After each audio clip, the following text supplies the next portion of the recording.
Bonjour, alors comme promis à certaines d'entre vous, une petite vidéo d'une routine de mouvements adaptés et compatible avec une maladie de Parkinson qui se réalise en position assise. Donc moi je vais montrer sur une chaise classique de cuisine, mais ça peut très bien être au fauteuil roulant, au fauteuil électrique, ça peut être aussi sur le canapé, dans un siège qui est le vôtre, enfin, peu importe l'assise. Théoriquement, ça peut se faire sur n'importe quel siège. Je vais montrer une série d'exercices qui sont adaptés à une maladie de Parkinson un peu plus avancée. Bien évidemment, ça va être des mouvements généraux qui sont susceptibles de concerner le plus grand nombre de personnes. Pour autant, évidemment, ils ne peuvent pas convenir à tout le monde et à vous de voir quels sont les exercices qui vous font du bien, quels sont les exercices au contraire dans lesquels vous ne vous sentez pas à l'aise. Cela, ne les faites pas. Bien évidemment, si un exercice entraîne une douleur, un inconfort beaucoup trop important, euh, ne le faites pas. Les exercices peuvent entraîner un léger effort, peuvent entraîner une sensation d'étirement, tout ça c'est attendu.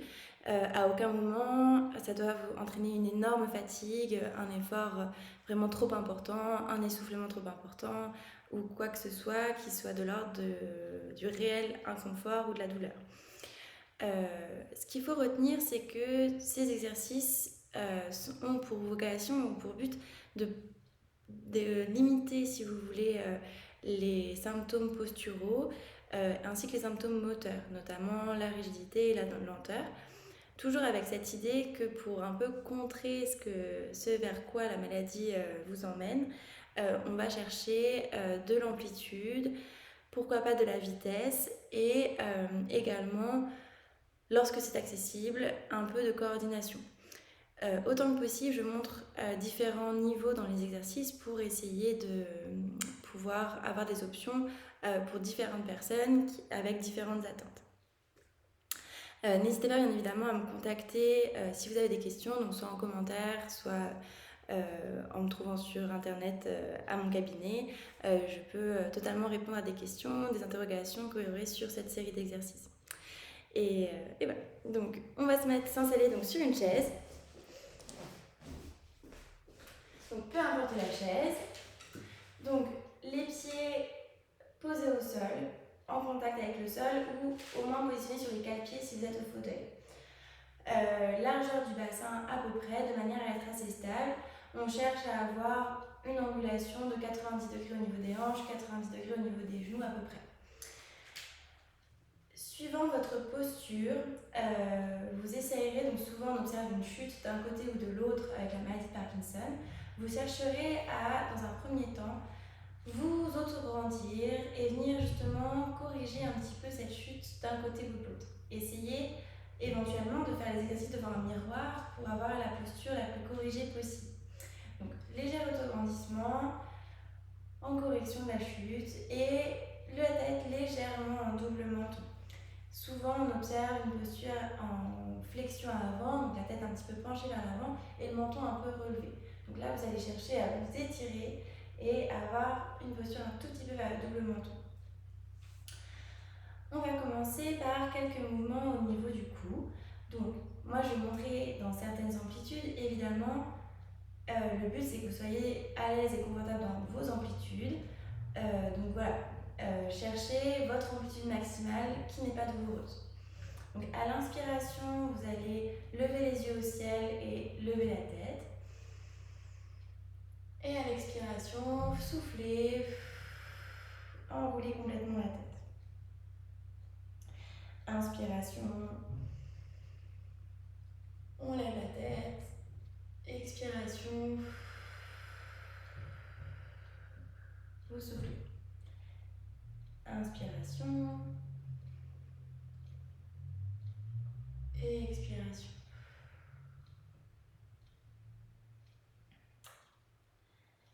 Ensuite, vous revenez au centre et cette fois-ci, vous allez inspirer au centre, vous grandir et souffler, venir tourner la tête d'un côté. Inspiration, revenir au centre. Essouffler. Tourner la tête de l'autre côté. Inspiration au centre. Expiration, l'autre côté.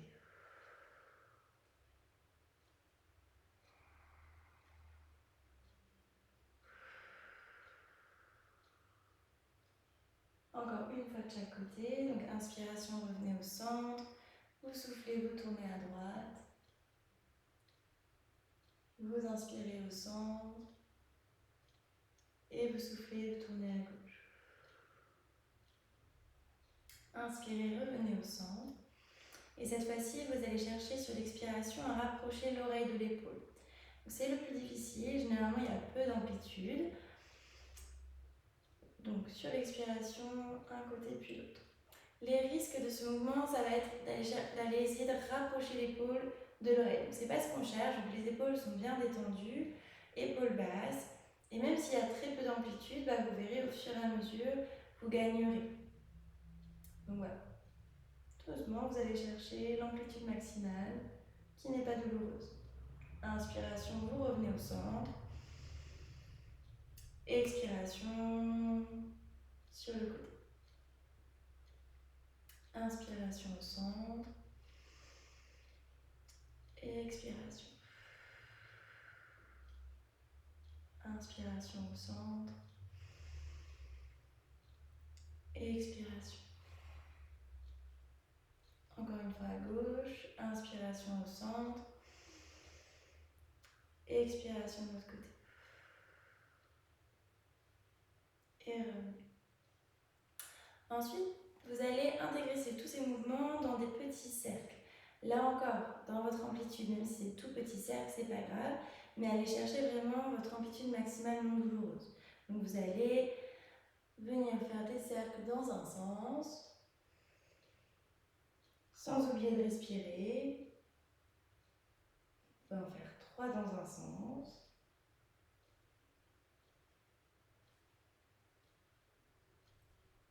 Et ensuite dans l'autre.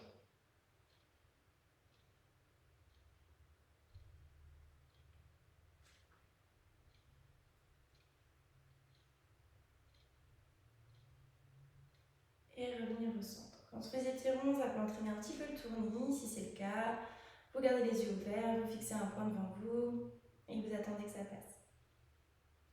À ce stade, peut-être que d'avoir fait les exercices du cou, vous sentez, que vous voyez dans le miroir que vous avez à nouveau une tendance à pencher d'un côté. Donc à nouveau, essayez de vous grandir, de corriger un petit peu cette chute du côté. Okay. On va ensuite travailler le haut du thorax avec le souffle. Donc vous allez positionner vos mains sur le haut du thorax et vous allez chercher à inspirer, ouvrir le haut du thorax, et expirer, arrondir le haut du dos. Inspirez, ouvrez le thorax, expirez, arrondissez au maximum. Donc, pour vous montrer juste le profil, à l'inspiration, vous bombez le torse et à l'expiration, vous arrondissez complètement le haut du dos. Inspiration, vous bombez le torse. Et expiration, vous arrondissez. Donc ça, c'est le premier niveau avec les mains au niveau du thorax. Si vos épaules le permettent, si vos épaules ne sont pas douloureuses, vous avez de l'amplitude, vous pouvez alter le mouvement des bras. Donc plutôt inspiration, vous bombez le torse, vous levez les bras. Et expiration, vous baissez vos bras, vous croisez, vous arrondissez le haut du dos. Inspiration, vous ouvrez les bras. Expiration, vous fermez. Inspiration, vous ouvrez les bras. Et expiration, vous enlevez.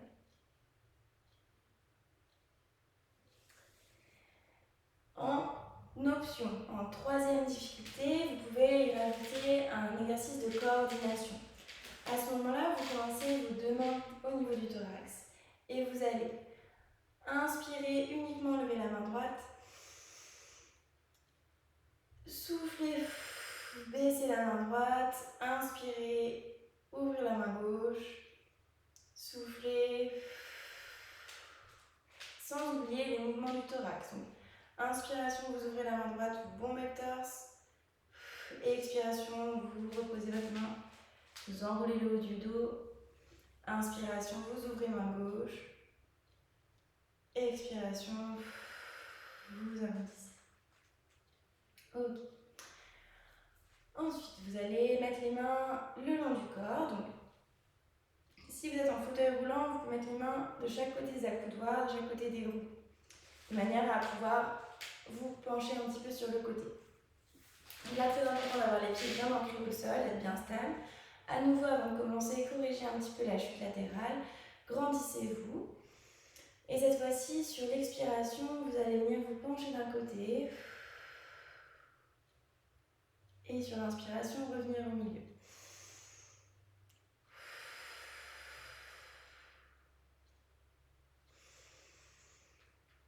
Donc ça, c'est le premier niveau.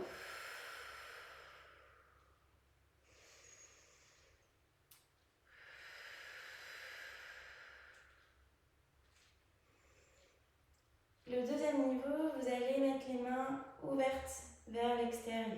Ouvrir un petit peu vos épaules et exactement la même chose. Vous soufflez, vous descendez. Vous inspirez, vous remontez. Vous soufflez, vous descendez. Vous inspirez, vous montez. Vous soufflez.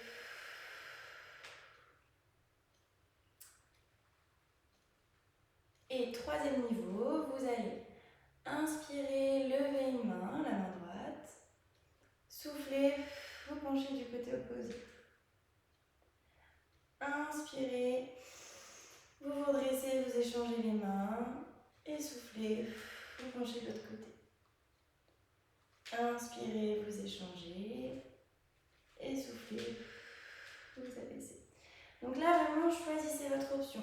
Le but n'est pas de vous mettre en difficulté, le but c'est vraiment que vous trouviez du confort et que ce soit des exercices que vous puissiez répéter. Vous verrez peut-être qu'au fur et à mesure de la pratique, au fur et à mesure des séances, vous arriverez à gagner un petit peu plus et peut-être vous pourrez passer de l'option 1 à l'option 2 et pourquoi pas à l'option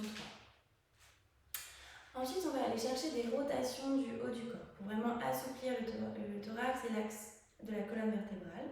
Donc là, vous allez mettre vos mains croisées. Donc, soit, si c'est difficile de maintenir la position, contre vous, ça sera déjà suffisant.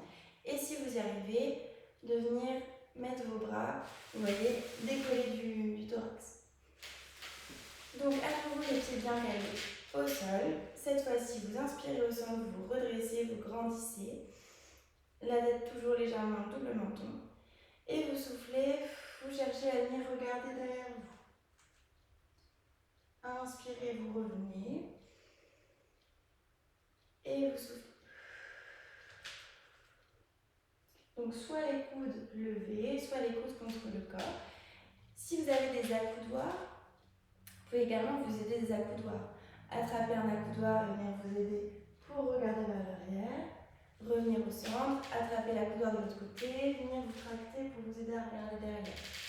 Le but étant vraiment de travailler le thorax, d'assouplir dans toutes ses amplitudes. Vous pouvez répéter ce mouvement 3 fois de chaque côté ou 5 fois, suivant comment vous êtes à l'aise. Pour ceux qui le souhaitent, vous pouvez répéter cette séquence plusieurs fois, de tout le haut du corps, les cervicales, les rotations, les inclinaisons, les bombées de torse et les arrondis. Ça va vraiment au fur et à mesure assouplir tout le thorax, la colonne vertébrale et lutter contre l'apparition des troubles posturaux. On va ensuite faire un exercice pour aller exploiter un petit peu l'espace antérieur. Souvent, on observe avec la maladie de Parkinson une tendance à la rétropulsion, c'est-à-dire d'avoir le corps un petit peu en arrière, que vous soyez des personnes qui ont encore la capacité de marcher ou que vous soyez plutôt tout le temps au fauteuil. Ces exercices vont être bénéfiques afin d'éviter d'avoir le corps trop vers l'arrière. Donc à la marche, ça pourrait entraîner des troubles de l'équilibre et des chutes. Et en position fauteuil, ça entraînerait des douleurs au niveau du dos et une difficulté aussi d'autonomie au fauteuil. Donc là encore, plusieurs options, plusieurs difficultés. Premièrement, déjà, la première, c'est de venir décoller le dos du dossier, de vous grandir, main sur les genoux ou main sur les accoudoirs. Et simplement de maintenir cette position. Et quand vous fatiguez, de venir recaler au niveau du dossier. Ça, c'est la première option. Si vous êtes à l'aise et que ça, c'est facile pour vous, vous pouvez chercher à venir vous pencher, à glisser les mains le long des genoux et progressivement à laisser retomber la tête et le haut du corps. Pour vous redresser tout doucement, vous pouvez vous aider des mains. Et remonter. Si ça, c'est facile également, vous pouvez très bien y ajouter des mouvements des bras, à savoir inspirer, lever les bras en l'air et souffler. Vous venez vous pencher. Et pour remonter, vous vous aidez les mains. Donc là encore, choisissez l'exercice qui vous convient. Si vous êtes tout le temps en fauteuil avec l'habitude d'être calé dans le dossier, déjà de mettre vos mains sur les genoux et de chercher à décoller du dossier, vous grandir un petit peu et vous dresser, c'est déjà un super exercice. Et progressivement, peut-être que vous pourrez avancer un petit peu vos mains, les descendre un petit peu, les remonter, etc. et gagner de cette façon. Vous pouvez répéter cet exercice plusieurs fois dans la journée, surtout si vous êtes sujet vraiment, que vous vous reconnaissez dans ce phénomène de rétropulsion, d'avoir le corps en arrière, si vous êtes souvent déséquilibré vers l'arrière, ou si vous avez vraiment l'impression d'être tout le temps enroulé dans votre fauteuil ou dans la chaise. Si vous avez également des difficultés pour vous lever de la chaise, ça peut être un super bon exercice. Donc maintenant qu'on a fait tout le haut du corps, on va s'intéresser un petit peu aux jambes. Donc, premier exercice, on va s'intéresser aux chevilles. Les chevilles ont tendance vraiment à s'enraidir dans la maladie de Parkinson et ça peut entraîner déjà des douleurs et aussi à des risques de chute parce que pour avoir une bonne stabilité, des bonnes réactions qu'on appelle posturales, des bonnes réactions d'équilibration, c'est important d'avoir une bonne mobilité de cheville. Donc on va commencer par lever les orteils, lever les pointes de pied et ensuite reposer et lever les talons. Reposer les talons, ramener les pointes de pied et changer. Donc ça c'est l'option 1. Donc les deux pieds en même temps. Et là l'option 2, pour rajouter un petit peu de difficulté, ça va être de faire des mouvements en coordination. Donc ça voudrait dire lever la pointe d'un côté, reposer, lever le talon de l'autre, reposer, lever le talon d'un côté, reposer, lever la pointe de l'autre, reposer. Donc là, vous alternez un côté et l'autre et avant-arrière du pied. Il existe une troisième option qui est encore plus difficile, qui demande encore plus de coordination. Ça serait de lever simultanément la pointe d'un côté et le talon de l'autre. De reposer et de faire pareil de l'autre côté. Donc, trois options possibles pour la mobilisation des chevilles. Soit vous montez les pointes de pied, les deux en même temps, vous reposez, vous levez vos deux talons.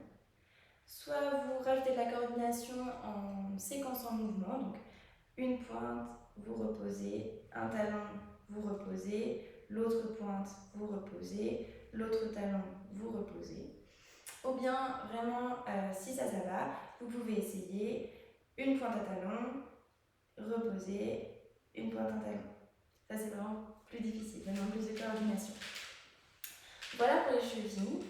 On va ensuite s'intéresser aux genoux. Donc, dans la maladie de Parkinson, la tendance, c'est d'avoir les genoux qui restent constamment un petit peu fléchis. Si vous passez beaucoup de temps au fauteuil, ça va être aussi un risque d'avoir progressivement les muscles de l'arrière des cuisses qui s'enraidissent, qui deviennent plus courts et qui limitent encore plus l'extension du genou. Donc, on va faire des exercices pour aller chercher l'extension totale. Donc là, pareil, bien stable, vous redressez un petit peu. Si vous êtes repartir vers un côté, vous vous redressez, vous essayez de corriger au maximum. Vous inspirez et sous soufflez, vous essayez de lever la jambe. Si ça décolle pas beaucoup, c'est pas grave. Cherchez vraiment par contre à aller au maximum de l'extension du genou. Vous pouvez très bien même simplement glisser la jambe, garder le pied au sol si c'est trop difficile. Si vous y arrivez, vous décollez. Donc pas besoin par contre de décoller la cuisse, simplement le genou et vous pouvez essayer de ramener la pointe de pied vers vous. Une fois en l'air, vous tenez un petit peu et vous reposez. Et vous alternez les deux côtés. Donc un genou, une jambe après l'autre. Vous tenez environ 5-6 secondes. Vous ne vous mettez pas en apnée, vous respirez bien. Et vous posez. Vous inspirez au milieu.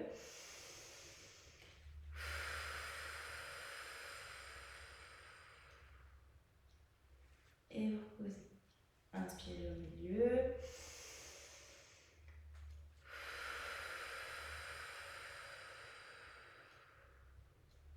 Et vous reposez. Inspirez.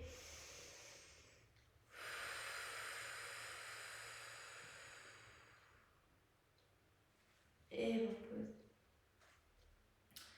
Inspirez.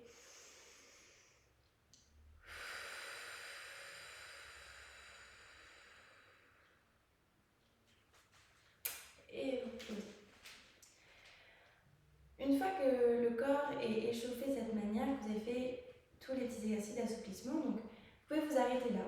Ou bien vous pouvez chercher, si vous en avez les capacités, à faire quelques petits exercices un peu plus physiques, un petit peu plus intenses, où vous allez solliciter de la vitesse et de l'amplitude. Donc, ça peut être d'aller un petit peu plus vite dans les mouvements qu'on a déjà vus, de chercher à aller plus vite en gardant toujours le même rythme. Ça peut être aussi de chercher avec les bras, par exemple, à aller chercher de l'ouverture. Donc vous inspirez et vous baissez. Vous inspirez, vous baissez. Vous inspirez, vous baissez. Inspirez, vous baissez. Vous inspirez, vous baissez. Tous ces exercices-là, ou tout ce qu'on a déjà vu, peuvent être